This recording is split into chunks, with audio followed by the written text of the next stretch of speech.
Respons PSSI terkait Nathan Joe. Media Thailand soroti manfaat Port FC rekrut Asnawi Mangkualam. Timnas Indonesia bisa dapat tambahan kekuatan baru jelang duel lawan Vietnam. Tak ada pembicaraan perpanjangan kontrak di pertemuan Erick Thohir dan Sintayong. Timnas U23 Indonesia diragukan tampil dengan kekuatan terbaik di Piala Asia. Respons PSSI terkait Nathan Joe. Kabar bahwa Nathan telah mendapatkan restu dari klubnya untuk menjalani sumpah menjadi warga negara Indonesia disambut dengan sukacita oleh PSSI, terutama mengingat Timnas Indonesia memiliki beberapa agenda mendatang. Arya Sinulinga menyatakan bahwa proses naturalisasi Nathan sudah mencapai tahap akhir, dan yang diperlukan saat ini hanyalah kedatangan Nathan dan kesiapannya untuk menjalani sumpah. Arya menjelaskan bahwa dengan kedatangan Nathan, proses naturalisasi dapat segera diselesaikan dan aman. PSSI tinggal menunggu pemain berusia 22 tahun itu untuk datang. Kalau soal Nathan ini yang penting dia datang. Pastinya langsung kita uruskan, ujar Arya Sinulinga. Dengan demikian, jika Nathan tiba di Indonesia, segala sesuatunya dipastikan dalam kondisi siap. Hal ini menjadi kabar baik bagi PSSI, karena kehadiran Nathan sebagai pemain naturalisasi dapat membantu memperkuat Timnas Indonesia dan memenuhi beberapa agenda yang sudah diatur. Media Thailand soroti manfaat Port FC rekrut Asnawi Mangkualam. TH Sport, media asal Thailand memberikan analisis positif terkait kedatangan Asnawi di Port FC. Dalam analisanya, TH Sport menyebut bahwa Port FC membutuhkan tambahan di posisi bek kanan, dan kehadiran Asnawi dianggap sebagai langkah yang tepat karena pemain tersebut dianggap matang dan berada dalam performa yang baik. Selain itu, TH Sport juga menyoroti fleksibilitas Asnawi yang dapat bermain di beberapa posisi. Kondisi ini dianggap sebagai keuntungan bagi Port FC yang memiliki banyak opsi untuk memaksimalkan potensi Asnawi. Lebih lanjut, TH Sport menekankan bahwa kehadiran Asnawi tidak hanya bermanfaat dalam hal prestasi olahraga, tetapi juga sebagai langkah promosi untuk Port FC. Supporter Indonesia yang fanatik diharapkan dapat membuat tim yang bermarkas di Pat Stadium ini lebih dikenal luas.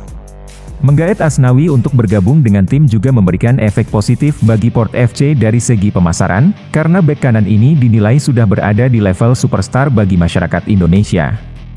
Melalui Instagram saja, Asnawi saat ini memiliki pengikut sebanyak 3,8 juta orang, jumlah yang lebih banyak dari total pengikut gabungan seluruh tim sepak bola Port FC, tutup media tersebut. Timnas Indonesia bisa dapat tambahan kekuatan baru jelang duel lawan Vietnam. Arya Sinulinga menjelaskan bahwa proses naturalisasi Ragnar dan Haye berjalan sesuai rencana. Namun, saat ini proses tersebut mengalami penundaan karena kondisi DPR yang sedang dalam masa reses. DPR dijadwalkan kembali untuk menjalani sidang pada bulan Maret mendatang. Untuk yang dua lagi yaitu Ragnar Oratmangun sama Tom Haye sudah beres di pemerintah. Kita mau majukan ke DPR, mereka reses hari ini sampai bulan Maret. Makanya kita tidak bisa salahkan siapapun karena memang jadwalnya begitu, ungkap Arya Sinulinga. Dengan situasi saat ini, PSSI hanya bisa menunggu hingga DPR kembali menjalani sidang untuk melanjutkan proses naturalisasi. Meskipun terdapat penundaan, Arya Sinulinga menegaskan bahwa proses naturalisasi kedua pemain tersebut masih dalam rencana dan tidak ada masalah yang signifikan. Ketika DPR kembali aktif pada bulan Maret, diharapkan proses naturalisasi Ragnar dan Haye dapat dilanjutkan dengan lancar, sehingga mereka dapat segera menjadi bagian dari Timnas Indonesia setelah proses tersebut selesai. Tak ada pembicaraan perpanjangan kontrak di pertemuan Erick Thohir dan Sintayong. Arya Sinulinga mengungkapkan bahwa dalam pertemuan antara Erick Thohir dan Sintayong beberapa waktu lalu, tidak ada pembahasan terkait perpanjangan kontrak pelatih tersebut. Arya menjelaskan bahwa pembicaraan kontrak tidak perlu dibahas karena tidak ada keputusan atau keinginan untuk memutuskan atau memperpanjang kontrak dalam pertemuan tersebut. Tidak ada pembahasan perpanjangan kontrak. Karena memang tidak ada yang mau diputuskan maupun diperpanjang, tidak ada sama sekali, tegas Arya Sinulinga.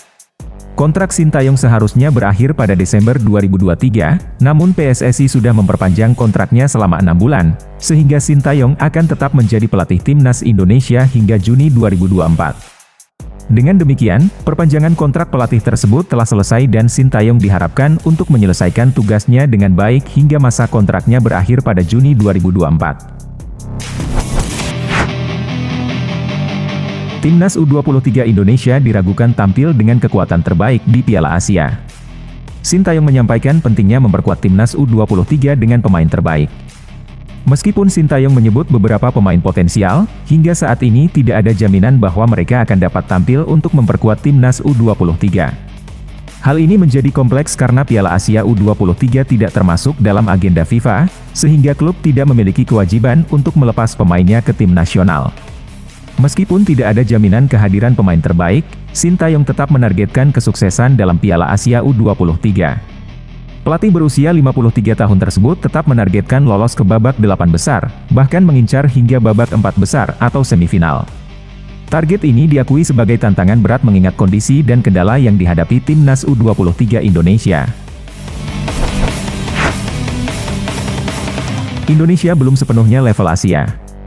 Sintayong mengakui bahwa saat ini timnas Indonesia belum sepenuhnya berada di level Asia, dan masih perlu mengejar untuk bersaing dengan baik dengan tim-tim Asia lainnya. Meskipun demikian, pelatih tersebut optimis bahwa timnas Indonesia masih bisa naik ke level Asia dengan upaya yang tepat. Namun, kita masih bisa mengejar ke level Asia, ujar Sintayong. Ia menekankan pentingnya fokus pada AFC daripada AFF untuk memiliki mimpi yang lebih besar.